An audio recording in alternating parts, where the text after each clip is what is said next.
Dito pala pinoproseso yung mga ginagamit natin ng mga aggregates sa pagmasa at sa pagsesemento ng mga kalsada, building at iba pa. So tara, samahan niyo ako kung paano ito pinoproseso. Yes, hello mga kamaster, magandang araw po sa ating lahat. So nandito pala ako ngayon sa crushing plant. So ang crushing plant pala ay dito pinoproseso yung mga ginagamit natin mga aggregates, lalo na sa pagmasa, no? So sa pagbuhos ng kalsada, no? Sa mga pagpatayo ng buildings, yung mga buhangin at saka yung gravel. So tara, samahan niyo ako, libutin natin yung crushing plant. Tara, let's go!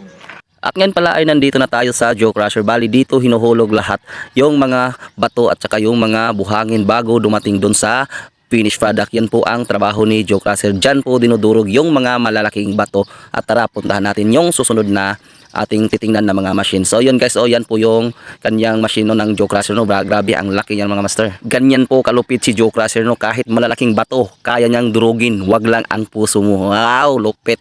So yun guys, pupunta tayo ngayon sa vibrating screen, no? So titingnan naman natin yung vibrating screen. Kung nakikita nyo, grabe ang luma na po ng crushing plant, pero napakalaking tulong pa rin, no? Dahil marami pa itong building na tatapusin. So yan guys, yan po yung tinatawag na vibrating screen. Diyan po sinasala yung lahat na nanggaling sa Joe Crusher. So yung iba is papunta na ng finished product at yung iba naman ay bumabalik dito sa vibrating screen at pumapasok dyan sa tinatawag na cone crusher. Yan po. So, dalawa po yung kuna ng dyan, no? So yan guys, no? Yan lang po yung proseso dito sa crushing plant. So ngayon ay titingnan natin ng malapitan yung vibrating screen kung ano ba talaga yung kanyang forma. So yan guys, yan po yun, no? Parang ano lang yan, parang salaan or ayagan yan mga kamaster. So yan naman yung tinatawag nila na washing machine. So bali dyan po hinugasan or dyan dumadaan yung mga buhangin na nanggaling na ng vibrating screen. So papunta na po yan ng finished product, no? So at dito naman sa bandang ito ay dito naman dumadaan yung mga finished product ng mga gravel na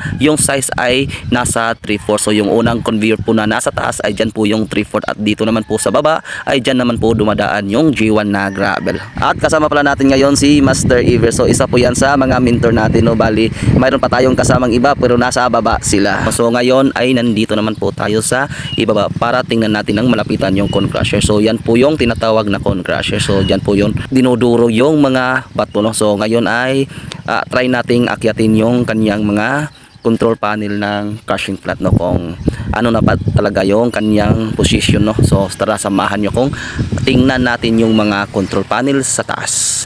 So bali nandito na po tayo sa mga control panel. So dito po lahat kinokontrol yung mga conveyor, cone crusher at saka yung ibang mga machine. Kung nakikita nyo, sobrang luma na, no? Pero grabe ang lupit. Lahat po yan ay gumagana. So yan po yung cone crusher, no? Isa din po yan sa mga dumudurog sa mga nasasaktan ninyong damdamin ay sa bato pala. At yun mga master, maraming salamat sa pagtapos ng ating video at huwag kalimutan i-like, share and follow.